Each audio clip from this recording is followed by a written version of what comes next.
Post office నుంచి పెద్దవాళ్ళ కోసం ఒక మంచి ఇంట్రెస్ట్ రేట్ ఉన్న స్కీమ్ గురించి మీకు ఎక్స్ప్లెయిన్ చేస్తాను. ఆ స్కీమ్ నేమ్ వచ్చి senior citizen savings scheme account అనమాట. సో ఇందులో మనకి ఇంట్రెస్ట్ రేట్ అనేది 8.2% అయితే హై ఇంట్రెస్ట్ రేట్ అనమాట. ఇందులో ఎవరికైతే 60 సంవత్సరాల పైన ఉంటాయో అటువంటి వాళ్ళందరూ అయితే అప్లై చేసుకోవచ్చు. అదేవిధంగా రిటైర్డ్ సివిల్ ఎంప్లాయీస్ అయితే 50 సంవత్సరాలు ఉండి 60 సంవత్సరాల మధ్యలో ఎవరైతే ఉంటారో వాళ్ళందరూ అప్లై చేసుకోవచ్చు.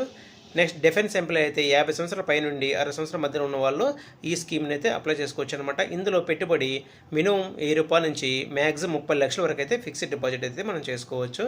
సో చాలా మంచి స్కీమ్ అండి పెద్దవాళ్ళకి. ఇందులో మనకు 3 నెలలకు ఒకసారి అయితే వడ్డీ అయితే రావడం జరుగుతుంది. అది డైరెక్ట్గా మీ యొక్క ఎస్బీఐ అకౌంట్లోకి ట్రాన్స్ఫర్ అవ్వడం జరుగుతుంది. సో ఈ వీడియో గురించి కంప్లీట్గా మీకు డీటెయిల్స్ కావాలంటే కింద అయితే నేను లింక్ ఇస్తాను. ఆ లింక్ మీద క్లిక్ చేసి మీరు పూర్తి వీడియో అయితే కంప్లీట్గా చూసేయండి. సో ఈ వీడియో మీకు నచ్చినట్లయితే లైక్ చేయండి.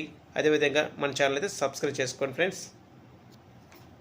పోస్ట్ ఆఫీస్ నుంచి పెద్దవాళ్ళ కోసం ఒక మంచి ఇంట్రెస్ట్ రేట్ ఉన్న స్కీమ్ గురించి మీకు ఎక్స్ప్లెయిన్ చేస్తాను. ఆ స్కీమ్ నేమ్ వచ్చి senior citizen savings scheme account అనమాట. సో ఇందులో మనకి ఇంట్రెస్ట్ రేట్ అనేది 8.2% అయితే హై ఇంట్రెస్ట్ రేట్ అనమాట.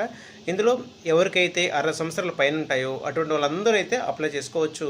అదేవిధంగా రిటైర్డ్ సివిల్ ఎంప్లాయీస్ అయితే 50 సంవత్సరాలు ఉండి 60 సంవత్సరాల మధ్యలో ఎవరైతే ఉంటారో వాళ్ళందరూ అప్లై చేసుకోవచ్చు. నెక్స్ట్ డిఫెన్స్ ఎంప్లాయీ అయితే 50 సంవత్సరాల పై నుండి 60 సంవత్సరాల మధ్యలో ఉన్న వాళ్ళు ఈ స్కీమ్ని అయితే అప్లై చేసుకోవచ్చు అనమాట. ఇందులో పెట్టుబడి మినిమం ₹1000 నుంచి మ్యాక్సిమం 30 లక్షల వరకు అయితే ఫిక్స్డ్ డిపాజిట్ అయితే మనం చేసుకోవచ్చు. సో చాలా మంచి స్కీమ్ అండి పెద్దవాళ్ళకి. ఇందులో మనకు 3 నెలలకు ఒకసారి అయితే వడ్డీ అయితే రావడం జరుగుతుంది. అది డైరెక్ట్గా మీ యొక్క ఎస్బీఐ అకౌంట్లోకి ట్రాన్స్ఫర్ అవ్వడం జరుగుతుంది. సో ఈ వీడియో గురించి కంప్లీట్గా మీకు డీటెయిల్స్ కావాలంటే కింద అయితే నేను లింక్ ఇస్తాను. ఆ లింక్ మీద క్లిక్ చేసి మీరు పూర్తి వీడియో అయితే కంప్లీట్గా చూసేయండి. సో ఈ వీడియో మీకు నచ్చినట్లయితే లైక్ చేయండి. అదేవిధంగా మన ఛానల్ అయితే సబ్స్క్రైబ్ చేసుకోండి ఫ్రెండ్స్.